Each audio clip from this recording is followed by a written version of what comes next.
Radhe classes rings की online कक्षा में आपका स्वागत है।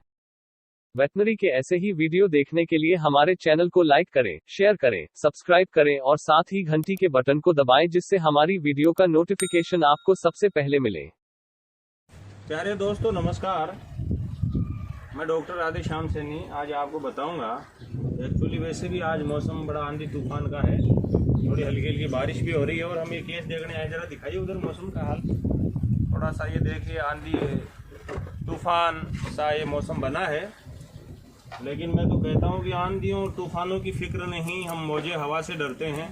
दुश्मनों की ताकत का खौफ नहीं, हम दोस्तों की वफा से डरते हैं। खैर वो तो मेरी आदत है शेरो शायरी करने की। लेकिन ये जो भैंस है हम देख रहे हैं बफेलो आपके सामने, ये देखिए इसकी ये हुक बोन है। तो प्यारे बच्चों, मैंने आपको पढ़ाया भी था कि जो इलियल ट्यूबरोसिटी है इलियम की, हिप बोन है जो 3 बोन से मिलकर बनी होती है, इलियम, इशियम और प्यूबिस। तो इन तीनों से मिलकर ये बनी है हिप बोन, ये हुक बोन कहलाती है। जो इलियम की ट्यूबरोसिटी है ये पिन बोन कहलाती है, जो इशियम की ट्यूबरोसिटी है। और इलियोसेक्रल जॉइंट ये है, तीनों बोन मिलकर जो सेक्रल वर्टिब्रा से जो जॉइंट बनाता है वो इलियोसेक्रल जॉइंट है और वो पश्चपाद का हाइंड लिम्ब का पहला ही जॉइंट है। फिर दूसरा जॉइंट है अपना हिप जॉइंट, ठीक है, जो फीमर से बनाती है। और ये फीमर जो है प्यारे बच्चों, हाँ इधर से थोड़ा कीजिए, और ये मैं बताऊंगा ये किस डिजीज से पीड़ित है।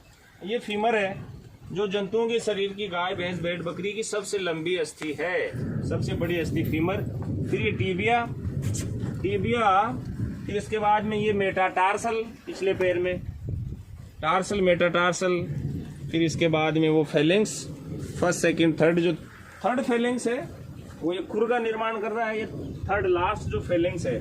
और आपने देखा होगा 2 डिजिट है, 2 अंगुलियां हैं, तो ये दोनों टो कहलाती हैं, 2 डिजिट। और सम संख्या में 2, 4, 6, 8 ऐसे सम संख्या में जब डिजिट्स होती हैं तो ऐसे पशुओं को बोलते हैं आर्टियोडेक्टाइल्स या इवन टोड एनिमल्स, आर्टियोडेक्टाइल्स, जिनमें एफएमडी रोग होने की संभावना रहती है, जिनमें ये सम संख्या में होते हैं डिजिट।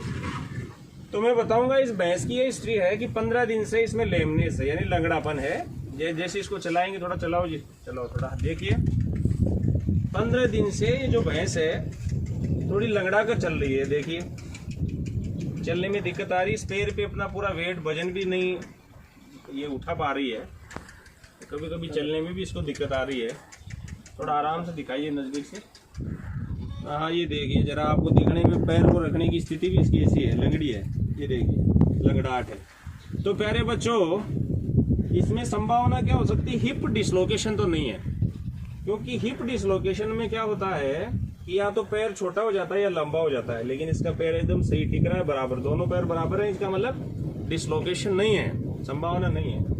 फ्रैक्चर भी नहीं है, क्योंकि जहाँ फ्रैक्चर होता है वहाँ बहुत तगड़ी सूजन आ जाती है और चलने फिरने में, उठने बैठने में भी काफी दिक्कत आती है, तो वो भी नहीं है मेरे हिसाब से। और जो हिस्ट्री हम लेते हैं ओनर से कि भाई ये कब से बीमार है, प्रेग्नेंट है या नहीं है, तो इन्होंने बताया 6 महीने की प्रेग्नेंट है और 15 दिन से लंगड़ी चल रही है। तो इस प्रकार से जो हम हिस्ट्री लेते हैं इसको हम बोलते हैं हिस्ट्री टेकिंग या एनेमनेसिस। साइंस में इसकी टर्म है एनेमनेसिस, यानी हिस्ट्री टेकिंग। तो ये देखिए मेरे हिसाब से इसमें लिगामेंट्स में या टेंडन्स में कहीं खिंचाव है, ठीक है।